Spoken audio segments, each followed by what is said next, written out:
Dynamic blessings. Welcome to the Synergistic Edge, where high performers win everywhere. I'm your host, Alvey Thompson Jr.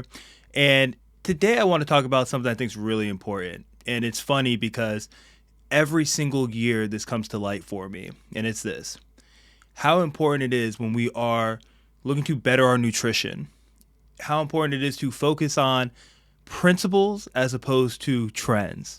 And it's funny. So this past Monday, it was the National College Football Championship game, University of Miami versus Indiana. And you may or may not know, I'm a huge University of Miami football Hurricanes fan. I've been following them since I was a little kid. I had dreams of playing at since I was a little kid. Was a little boy during the glory days, winning national championships, all that good stuff. And, it was a really exciting time to actually be able to watch Miami in the championship.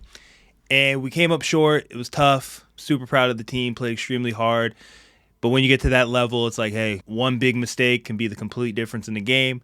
And that's exactly what happened. But I'm not here to talk about the game per se. What I actually thought was really funny was watching all of the commercials. Sometimes I feel like I'm not up to date on what's happening on TV because I don't watch a lot of TV. Watch a little bit of football still, but outside of that, if I'm not watching football, I'm not seeing any commercials. So it just so happens, since I was super dialed into this football game, I'm seeing all the different commercials come on. And we all know there's basically four big categories of commercials typically. We see the insurance commercials, we see the fast food, processed food commercials, we see the different pharmaceutical drug commercials, and then we'll also see whatever car, truck commercials and all of that. So the big thing for me was seeing, outside of all the pharmaceutical drugs and the crazy side effects while someone's running through a pad of lily flowers and all that good stuff, but we'll save that for another podcast. But watching these fast food restaurants and seeing how are they trying to market to people. And it became clear as day to me that the big quote-unquote health trend for 2026 is going to be the high protein movement. And I remember sitting there watching these different commercials, and first I saw a Chipotle commercial where they're talking about, hey, 20 grams of protein in this taco, all the way up to 80 grams of protein in this super bowl or whatever. And don't get me wrong, like for me, don't eat a lot of fast food. I don't recommend fast food to any of my clients, but I will say that Chipotle would be the closest thing to fast food that I'll ever recommend. And that being, hey, if you're in a quick rush, you need to grab something, you can easily order it and get a meal that has a lot of vegetables in it. You can get a bunch of protein in it. You can get, at the end of the day, real food inside of that bowl. And I would say that quality of food is at least higher than what you're going to find from the McDonald's, Subways, Taco Bell, Wendy's, you name it. So when I first saw that commercial, I didn't really think much of it. I was just like, okay, that's cool. They're talking about high protein. That's important. But then very soon after, there's a Subway commercial. And in this Subway commercial, they're talking about these pocket wraps, and they're 20 grams of protein pocket wraps or whatever they called it. And I was like, oh, look at this. It's not healthy at all, right? There's nothing quality about Subway, even though, don't get me wrong, back in my day when I was looking to get healthy, or when I thought I was making healthy choices in 2010, 11, 12, all of that, I would go to Subway instead of Taco Bell because I thought I was making a better choice. But in reality, it's really about the same quality, right? So they're touting this as this super healthy next thing. I'm like, well, that's crazy. Okay. Didn't think too much of it, but my mind started going a little bit, seeing like, all right, let's see what else is getting ready to come out here. And then boom, Chick-fil-A comes up with a commercial. And Chick-fil-A is talking about how they have whatever thing they were selling, and it's 40 grams of protein and this, that, the other. And then I say, hold on now. Okay, there's something really here. And what it is that all of these fast food chains and these super highly processed foods, what they're going to start putting on their packaging is how all their different things are high protein. And don't get me wrong, having high protein is very important. Having high protein is a principle in the process that I have with my clients.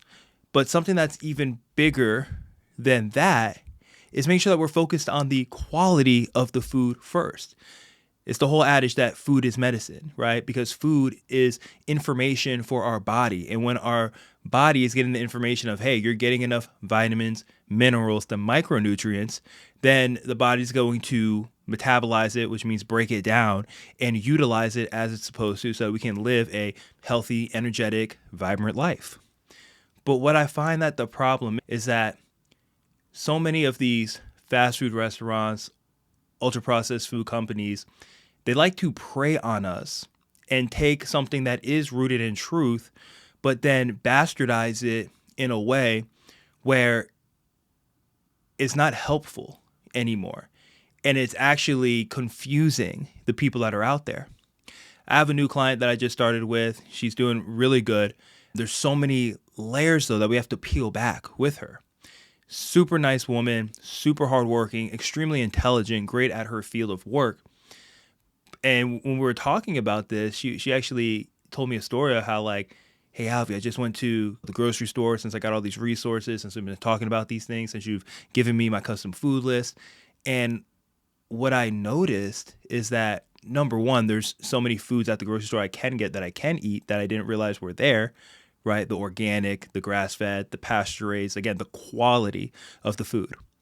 But then she talked about how she started to notice how much she actually falls for so many of the buzzwords.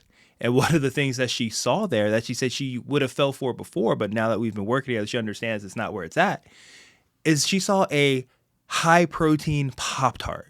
Like on the cover of the Pop-Tart, it said high protein, 14 grams. And she was like, man, before, if I saw something like that, I would grab it because high protein is good for me. It's what I need to do.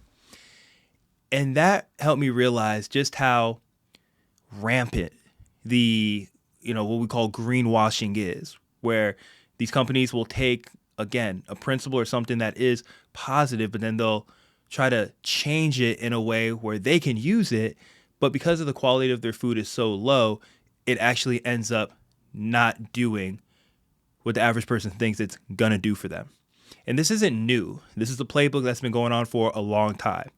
This year, it's high protein. But just a couple of years ago, it was keto. It was the same thing. People are like, hey, keto diet is what I need to do. I'm going to eat a bunch of fat. I'm going to eat almost no carbohydrates. And as long as I'm doing that, I'm going to lose weight. I'm going to be healthy. And don't get me wrong, there were people who did that and they didn't even consider the quality of the food. And did they lose some weight? Yes. Were they doing something sustainable that allowed them to keep the weight off? No. The weight will come right back on. But again, even with something like a keto diet, it really matters what the quality of those fats are as well. There's a difference between making a keto diet that's focused on extra virgin olive oil, avocados, high quality nuts, grass-fed or pasture-raised, high protein cheeses like Parmesan, Pecorino, things of that nature. But keto, a good keto diet doesn't mean eat pork rinds. It doesn't mean you can have a bunch of cheeseburgers without the bun at McDonald's. Technically, you're following some of the aspects of keto, but again, if the food quality is not high, you're just digging yourself into a hole. You're putting lipstick on a pig. And even before that, there were other diets. You can look way back in the day at the Atkins diet. Atkins diet, very similar to a keto diet. High fat, that one's higher protein, again, low carb. And it's one of these things where it didn't distinguish, hey, should we be eating eggs or should we be eating a bunch of whatever garbage, like you fill in the blank, fast food this, fast food that. And again, this is something we see time and time again. It's the same thing when you see on some type of box where it says gluten-free, because it's insinuating that gluten's terrible for everybody. And it's not necessarily that gluten's bad for everybody, but it's more so the fact that, hey, a lot of our stuff is heavily sprayed, and the stuff that's it's sprayed with could be causing us to be getting sick, not necessarily just that there's gluten in this food. And certain foods, they'll slap a gluten-free label on it, and it's a food that would never have gluten in it.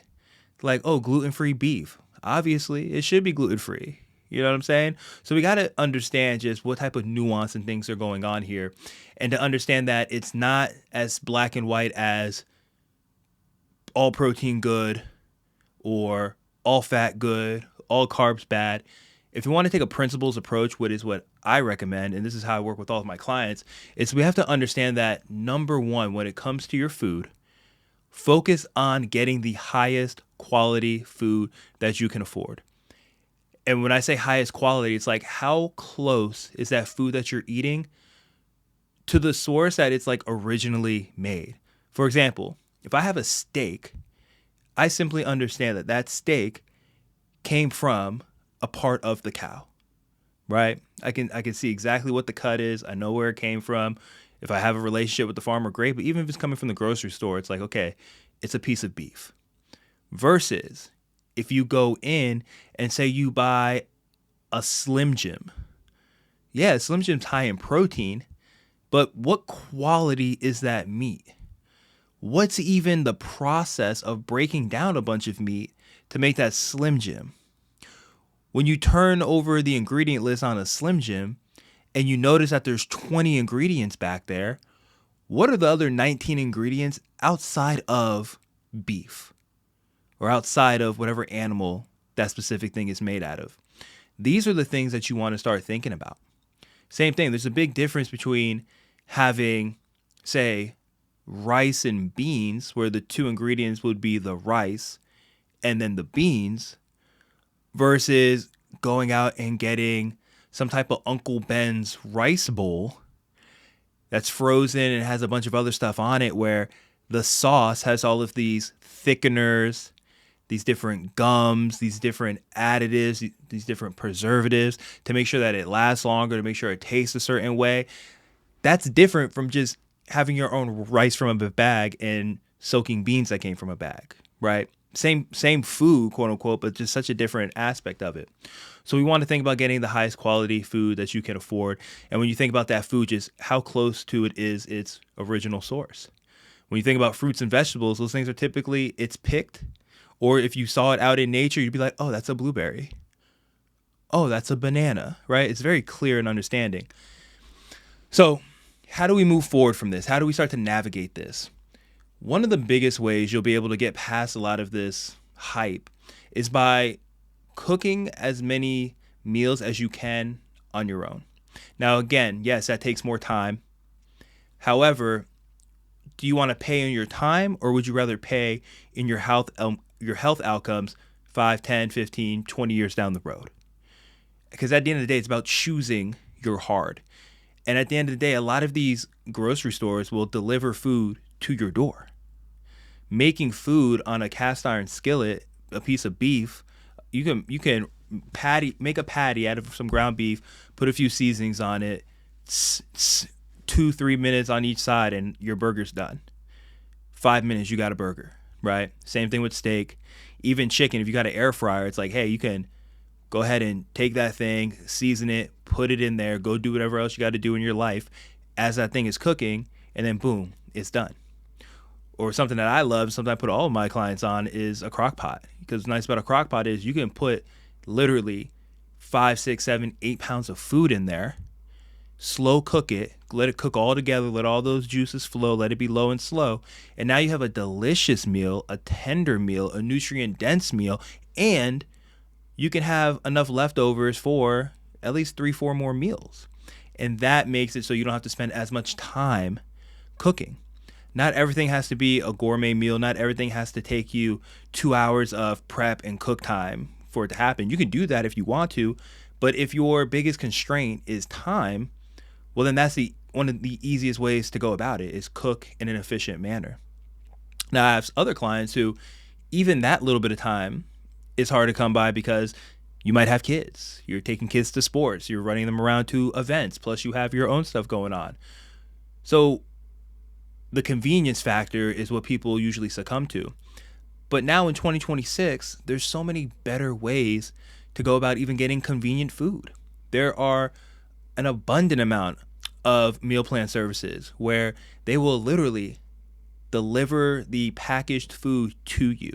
And at least with that food, it's all whole foods, right? It's all real food. It's all things that you can look at, you know exactly what it is. And you can find ones that have the grass-fed beef options, that have the pasture-raised chicken, that have the organic chicken, that have the wild-caught fish, that have the organic vegetables, the organic rice, potatoes, you name it.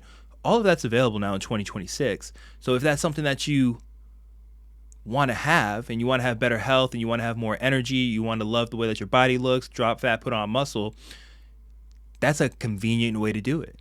Is it going to be more expensive? Of course. But it's one of those things. Are you going to pay with your dollar? Or are you going to pay with your time? Or, God forbid, are you going to be like most Americans, or are you going to pay with your health? Because that is what's going to happen. And going back to what's going on right now, you're going to see a lot of people, or not just people, but a lot of these different companies pushing high protein diet. Yes, high protein is important. When you have enough protein, you're making sure that you have the building blocks for muscle. Protein breaks down into amino acids. Amino acids help put on muscle, right? The more muscle you have, the more calories you burn at rest. Your muscles need fuel and resources to sustain itself. And if you're eating enough protein, you're going to keep the muscle you have. And if you're looking to put on muscle, you're going to give it the resources that it needs to put on more muscle. But here's the thing. You got to focus on the quality. And you're not going to get this from the Dunkin' Donuts protein refreshers. That's another thing I just saw yesterday when I was doing a little preparation for this podcast and looking at, doing my Instagram stuff. I was out there seeing like, all right, outside of the commercials I saw during that football game, who else is pushing this high protein stuff? Look at Dunkin' Donuts. And there's this whole campaign with Megan Thee Stallion, who's a popular hip hop artist these days. And I've even heard her talk briefly about how important she believes fitness is and all of that. And I saw this Dunkin' Donuts commercial where it features her, and it is a captivating commercial. It's funny, it's well put together, it's all these things. It's entertaining, right? But the problem is, if you think that you're going to be getting high quality protein from these essentially Dunkin' Donut protein shakes, you're mistaken. Yes, there probably is a high amount of protein in them, but what's the source of that protein? Is it grass-fed protein whey isolate? No. Is it a high-quality, non-heavy metal, plant-based one? I doubt it. It's probably just whatever crappy one that is extremely cheap, that has high margins, where they can sell it to you for a couple of bucks and make their profit. Not to mention, what type of fruit are they using, if they're even using fruit, the types of things to make it the specific color and taste a certain way, all that type of stuff. Again, you can be getting high protein, but if you're getting a bunch of crap on top of it, it's defeating the purpose. It's probably loaded with a bunch of sugar. So you want to keep these things into account. And again, sometimes I have to sit back and I have to remember that a lot of you have ignorance a lot around these things. You don't know that the quality of protein is not high. You don't know that the things that these people are pushing are low quality. And again, we've been programmed to believe that even a place like Subway is of higher quality than a Wendy's, McDonald's, Burger King, all of it. Where it's the same thing. Like, they use some of the lowest quality produce and animal protein sources that are out there. So again, what's the answer? Either A, you buy it yourself, you put it together, you do it with your family, you put the love into the food, and that love is going to go right back into you. You can order it from a good company. I have different meal plan companies out there that I think are pretty good. And if you have any questions on them or you want suggestions, shoot me a DM on Instagram at Alvey Thompson. Happy to give you the ones that I think are pretty good. And then also, too, just realizing like, all right, if you are going to go out and eat, have a plan for it. Avoid stuff that's fried. Focus on stuff that is baked, at least baked, right?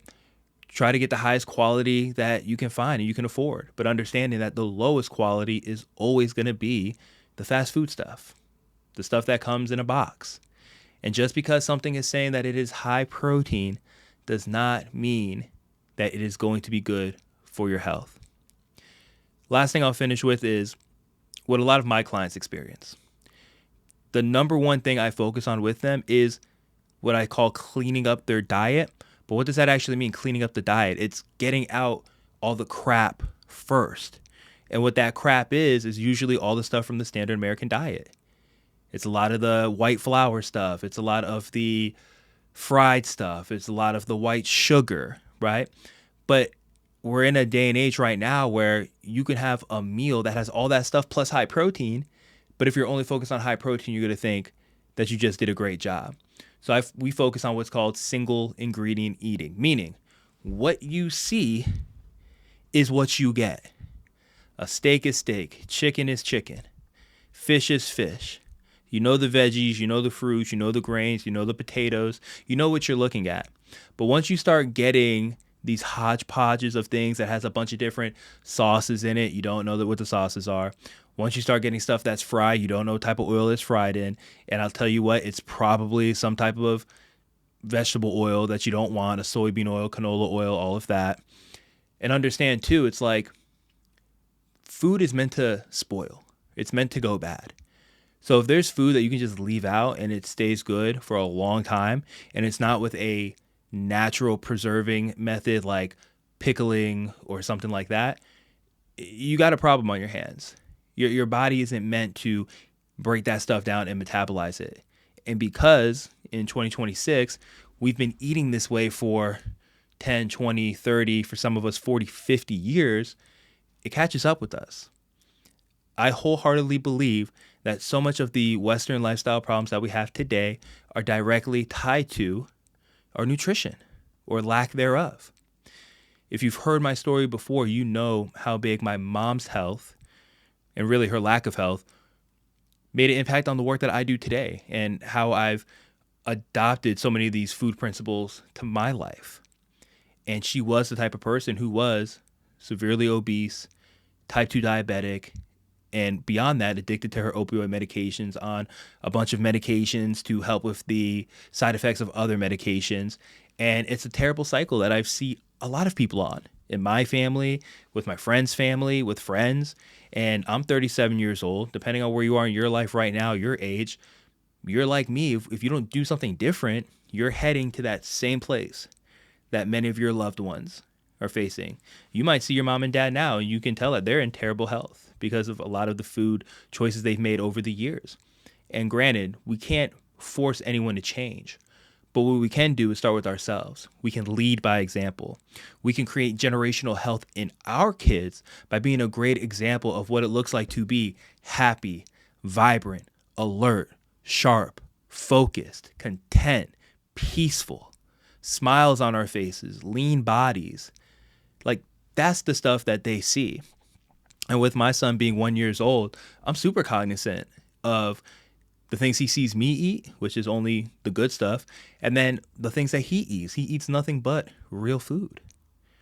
And again, I'm not here to shame anybody who's not eating real food all the time, but I am here to inform you that if the majority of your diet is filled with processed foods, or if you eat out a ton and you're not extremely deliberate of what you're choosing while you're eating out, all that stuff adds up and it turns into disease over time.